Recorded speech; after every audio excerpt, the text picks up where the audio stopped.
좌냐 우냐 여당 지지자냐 야당 지지자냐를 떠나서 누구나 당연하게 여겨왔던 그 선이 왜 지금 무너졌느냐 원인으로 가보죠. 예. 왜라고 생각하십니까? 그것은 저는 근본적으로 보면 예. 교육에 있다고 생각합니다. 지금 이제 근본적인 질문을 던지면 이런 거예요. 예. 한국 교실에서 12년 동안 교육을 받으면 예. 과연 성숙한 민주주의자가 될까? 잠재적 파시스트가 될까? 이 물음이에요.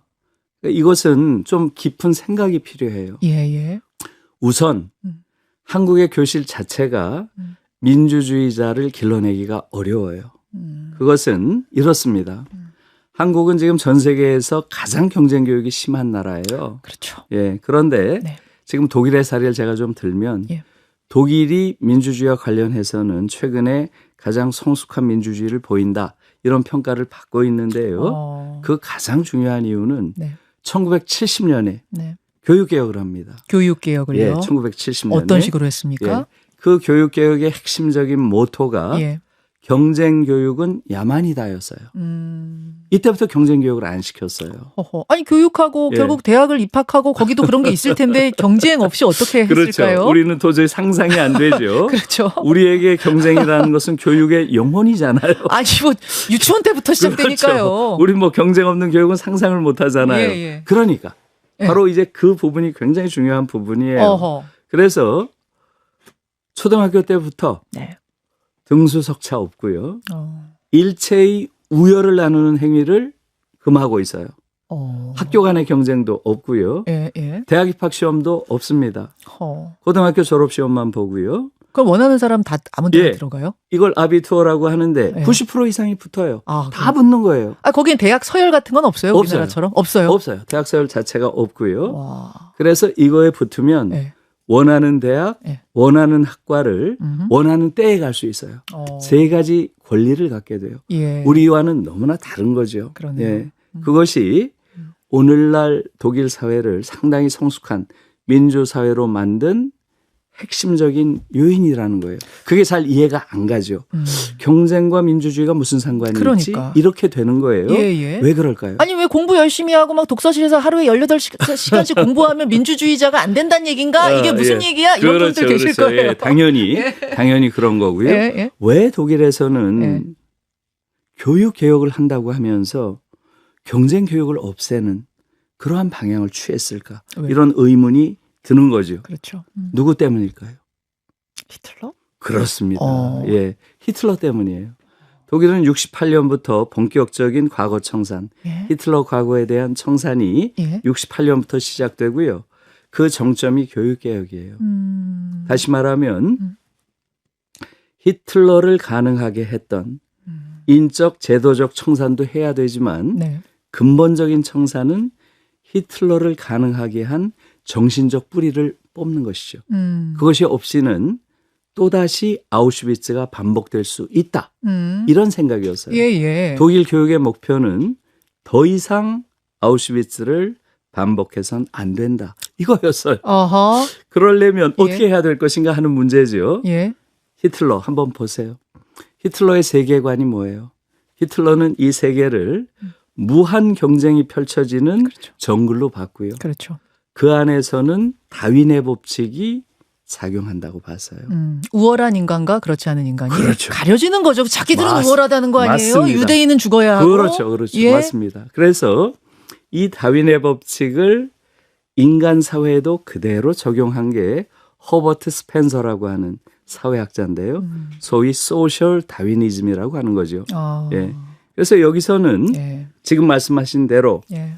적자생존, 약육강식, 자연도태 이런 것들이 인간사회에 그대로 적용돼 이런 주장이에요. 이것을 가장 열렬히 추종한 게 히틀러예요. 맞네요. 스펜서를. 맞아요. 예, 그래서 지금 말씀하신 대로 강자가 약자를 지배하는 게 자연의 이치고 우월한 자가 열등한 자를 지배하는 게 자연의 순리다. 예. 그러니 예. 우월한 우리 유태인이 예. 우리 게르만족이 예. 저 열등한 유태인을 지배하고 학대하고 더러 학살했기로서니 그게 뭐 그렇게 잘못된 일이냐 이렇게 주장한 거죠. 그렇죠. 지금 잘 보세요. 여기에 그 파시즘의 핵심적인 세 가지 원리가 들어있어요. 첫째, 이 세계를 경쟁의 세계로 본다는 거죠. 무한 경쟁의 세계로 본다. 둘째, 끊임없이 우열을 나눈다. 셋째, 우월한 자가 열등한 자를 지배하는 지배와 복종 관계가 인간의 자연스러운 관계다. 이렇게 보고 있어요. 이 세 가지가 예. 파시즘의 핵심 논리예요. 예, 예. 경쟁, 우열, 지배입니다. 네. 민주주의자는 어떻게 볼까요? 이 세계는 자유롭고 평등한 개인들이 함께 사는 곳이고요. 그렇죠. 거기선 우열이 지배하는 게 아니라 다양성이 존재해요. 다양성 바로 그거죠. 그렇죠. 예. 그거죠. 그리고 지배와 복종 관계가 아니라 모두가 평등한 관계 속에 있다. 아. 이렇게 보는 게 민주주의자예요. 저 완전 이해했어요. 12년 동안 한국 교육을 받으면 예. 파시스트가 될까요? 민주주의자가 될까요? 파시스트가 될 가능성이 굉장히 커 보이긴 하네요. 그렇죠. 그래서 우리도 모르게 그러한 심성을 내재화하고 있어요. 그러니까 너 파시스트야? 물으면 저 파시스트 아니에요. 그렇죠, 파시스트는 그렇죠. 싫어요. 근데 네. 우리는 내재적으로 모르게. 예. 그런 교육 환경 속에서 자라오면서 예. 뿌리에 그런 것을 받고 있었을지도 모른다. 그래서 제가 오늘 한 가지 분명하게 말씀드리고 싶은 것은 예. 아도르노라고 하는 독일의 중요한 사상가가 있는데요. 예. 이런 말을 했어요. 예, 뭐라고 했습니까? 민주주의를 파괴하는 파시즘보다 민주주의 안에서의 파시즘이 더 위험하다. 더 무섭다. 민주주의 안에서의 파시즘 이제 이해하셨죠? 예, 이해했어요. 예, 예, 지금 한국 사회가 그런 상황에 있는 거예요. 그래서 교실에서부터 민주주의를 이루는 게 굉장히 중요한데요. 한마디만 더 할게요. 두 번째 문제는 교사의 문제예요. 교사. 왜 교사분들 지금 열심히 한국의 사시잖아요. 교사들은 예. OECD 국가 중에서 예. 유일하게 예. 정치적 시민권을 완전히 박탈당하고 있는 교사예요. 그런 발언 못하죠. 예. 이런 나라는 없어요. 그래요. 어느 나라나 OECD 국가의 평균이 교사들이 약 10% 정도 의회에 진출해 있어요. 독일은 대체로 한 15% 정도입니다. 예. 국회의원의 15%가 교사예요. 예. 우린 지금 제로죠. 여의도에 있을 수가 없어요. 없죠. 교사를 정치 못하게 하니까. 네. 이건 야만 중에 야만이에요. 그렇습니까? 그래서 저는 예. 이 부분도 부분적으로 민주당에 큰 책임이 있다고 봐요. 제가 여러 번 민주당에 가서 강연을 했어요. 예. 뭐라고 민주주의가 어디서 결판나는지 아느냐. 당신들은 민주주의를 정체성으로 삼고 있는 정당인데 어디서 결판날까? 투표장 천만의 말씀. 교실에서 결판난다. 12년 동안 성숙한 민주주의자를 기르면 그 나라는 확실한 민주주의 사회가 된다. 그런데 잠재적 파시스트를 기르면 예. 하시라도 예. 선동가들이 등장하면 예. 그들이 파시즘에 매혹된다. 아. 지금 사태가 그 사태예요. 민주주의자를 기르지 못했기 때문에. 하하. 그래서 그러기 위해서는 어떻게 해야 되느냐.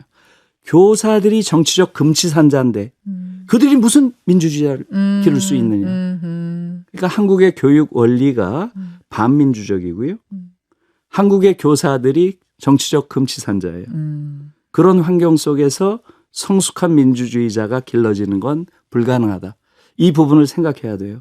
그래서 이번에 헌법 개정을 한다거나 할 때 네. 법률 개정을 할 때 반드시 해야 될 게 교사들의 정치적 시민권을 복원시키는 거예요. 그들이 성숙한 민주주의자여야 아이들도 성숙한 민주주의자로 기를 수 있죠. 근데 그 교사 중에 파시스트가 있으면 큰일 나겠네요. 아니에요. 근데 거기서 아니에요. 그런 발언 해버리면. 그래서 지금 우리나라 사람들은 예. 교사들이 정치적 시민권을 가지면 네. 아이들에게 말하자면 일종의 세뇌하는 이러한 위험이 있지 않느냐 이런 걱정을 하는 분들이 있어요. 그렇죠. 그러니까 전체 교사들을 다 믿을 순 없지 않아? 뭐 이런 거 그런 게 아니에요. 걱정이 있잖아요. 제가 독일의 해법을 말씀드릴게요. 예. 독일에서 가장 중요한 교육이 바로 선동가 판별 교육이에요. 선동가를 판별한다. 그렇죠. 데마고겐 예. 페다고깅 이런 표현을 쓰는데요. 예. 선동가를 판별하는 교육을 정치 교육의 가장 중요한 교육으로 시키고 있어요. 같이. 그 선동가가 선동을 해도 휩쓸리지 않도록 하는 교육을 시키는군요. 그런 교육을 굉장히 중시합니다. 그러니까 교사들이 예를 들어서 예. 선동을 하려고 한다? 예. 그러면 아이들이 가장 먼저 판단하는 거죠. 선생님 그거 아닙니다. 그렇죠. 야. 그렇게 하면 되는 거예요. 굉장히 근본적인 말씀해 주셨는데 그렇죠. 듣고 있으니까 고개가 끄덕여지는 게 사실은 지금 이런 사태가 왜 벌어졌느냐 생각해 보면 내 생각만 옳고 나머지는 다 틀려. 그렇죠. 나만 선이고 나와 다른 생각하는 사람은 다 악이야. 예. 이게 지금 우리 사회, 우리 정치 모든 분야에 이런 생각들이 지금 공고히 돼 있고 그렇죠. 다양성을 인정하지 않거든요. 맞습니다. 왜 이렇게 예. 됐을까? 왜 예. 이렇게 극단적이 됐을까? 생각해 보면 교실에서부터 그렇죠.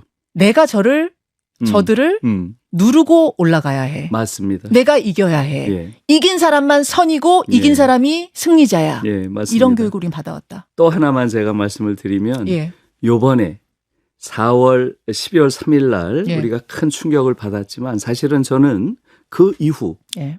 탄핵 이후에 벌어지는 일들이 훨씬 충격적이었어요. 음. 한국 사회를 지배한다고 하는 저 지배 엘리트들의 행태, 저들이 쓰는 용어, 음.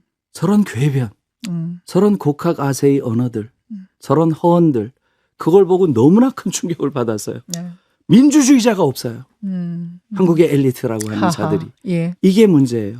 다시 말하면 조금 전에 이야기를 연장하면 네. 한국 교육을 잘 받은 사람일수록 네. 전교 1등일수록 네. 한국 교육의 정신을 완전히 체화해서 네. 완벽한 파시스트들이 돼 아. 있다라는 걸 제가 느꼈어요. 그게 충격이었어요. 저로서는. 하하. 이제는 이걸 근본적으로 바꿀 때가 됐습니다. 저는 사실은 이제 이 원인 중에 지금 미디어 환경의 변화, 예를 예. 들어서 유튜브, 페이스북, 인스타를 통해서 알고리즘에 기반해서 내가 좋아하는 것, 내가 보고 싶은 것만 계속 추천이 되고 그렇죠. 확증 편향이 되는 뭐 이런 것들이 원인 아닌가요? 그것도 그 중요한 얘기를 하려고. 원인이겠죠. 근데 그것도 결국 통하는 것이 음. 그렇게 해서 이제 선동이 되고 확증 편향에 내가 들어가지 말아야지 하고 스스로를 뭐 컨트롤할 수 있는 사람이 되면 되는데 예. 지금 우리는 그런 교육 받지 않았기 때문에 사실은 그것조차 어려운 상황이라고 정리가 되네요 또. 그렇죠. 맞습니다. 예.